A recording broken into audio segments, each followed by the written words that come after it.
Quem guarda a palavra de Jesus jamais vê a morte. Essa é uma promessa de Jesus para mim e para você. Se eu guardar a sua palavra, eu jamais verei a morte. E obviamente eu não estou falando de uma morte terrena, eu estou falando de uma morte eterna. Você sabe que tem duas mortes. A primeira morte, a maioria de nós vamos passar. Não vai passar pela primeira morte somente os que estiverem vivos na segunda volta de Cristo. A segunda morte, a primeira morte, a maioria de nós iremos passar. Agora, a segunda morte é a condenação. Essa nós não precisamos passar. Deus não quer que você passe por ela. Ele morre numa cruz para te livrar da segunda morte, a qual todos estávamos destinados.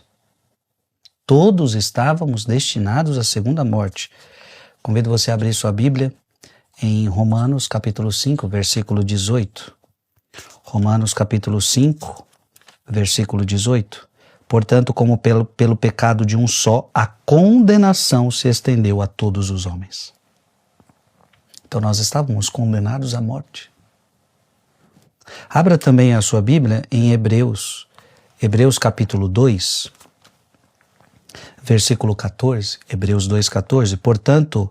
Porquanto os filhos participam da mesma natureza, da mesma carne e do sangue, também ele participou a fim de destruir pela morte aquele que tinha o império da morte, isto é, o demônio, e libertar aqueles que pelo medo da morte estavam a toda a vida sujeitos a uma verdadeira escravidão.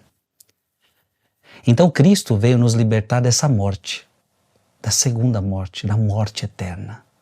Estávamos, como eu li para você aqui, nós estávamos todos condenados à morte, estávamos presos à morte, e com a morte de Cristo na cruz, olha que bonito, né? Com a morte de Cristo na cruz, ele nos livra da morte. Então você não precisa morrer. A segunda morte. E a promessa é, se você ouvir minha palavra, você não vai ver a segunda morte. É sobre isso que a gente vai meditar. Fique conosco até o final desse vídeo. Em nome do Pai, do Filho e do Espírito Santo. Amém. João capítulo 8, versículo de 51 a 59.